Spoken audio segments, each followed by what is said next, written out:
পেটে ছড়ে গেলে বা পায়ে একটা কাঁটা ফুটলে আমরা যেমন চিকিৎসা করি, একটু ব্যথার ওষুধ দিই, একটা টিটেনাসের ভ্যাকসিন ইঞ্জেকশন দিই, তারপরে পরের দিন ছুটি করে দিই। এই সাধারণ কয়েকটি কথা মাথায় রাখবেন। আপনাদের মনে হতে পারে আমার হাসপাতালে যেতে যদি সময় বেশি লাগে, তার আগে আমি প্রাথমিক চিকিৎসা কী করব। সত্যি কথা বলতে গেলে সাপের কামড়ের ক্ষেত্রে কোনো প্রাথমিক চিকিৎসা নেই। আগে আমরা কি করতাম, কামড়ের জায়গার উপরে কোষে বাঁধন দিতাম।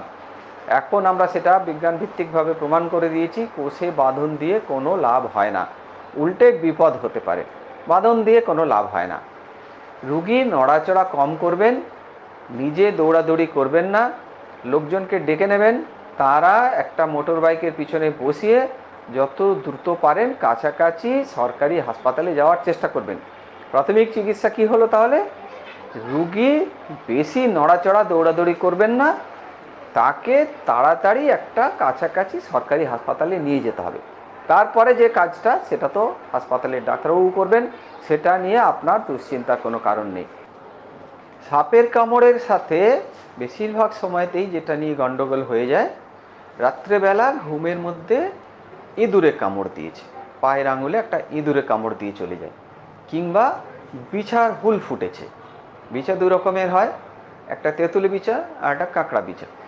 যদি কাঁকড়া বিচার হুল হয় তাহলে তো সাথে সাথেই জায়গাটা প্রচণ্ড জ্বালা যন্ত্রণা করতে শুরু করবে, জায়গাটা কিন্তু ফুলবে না। সাপের কামড়ের সাথে কাঁকড়া বিচার হুলের তফাৎ করি আমরা কি করে, একটাই মাত্র ফুটো থাকবে, জায়গাটা ফুলবে না। কাঁকড়া বিচার কামড়ে ফুলবে না, সাপের কামড়ে ফুলে যায়।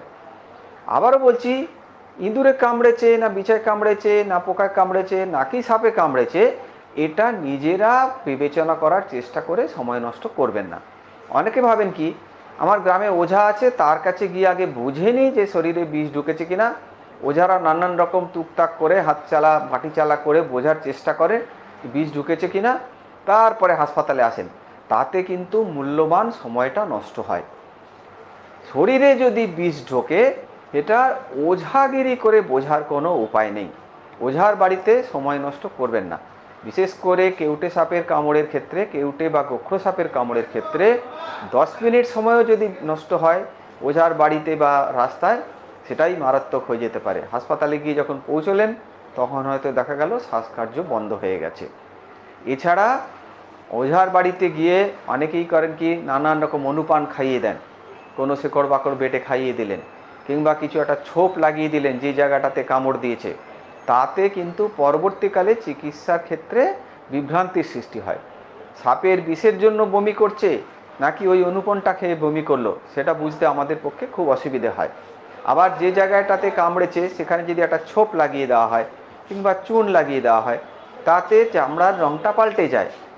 এটা বিষের জন্য রং পাল্টালো না ছোপের জন্য রং পাল্টালো সেটা বোঝা যায় না। তাতে করেও কিন্তু চিকিৎসায় সময় নষ্ট হয়, বিভ্রান্তির সৃষ্টি হয়।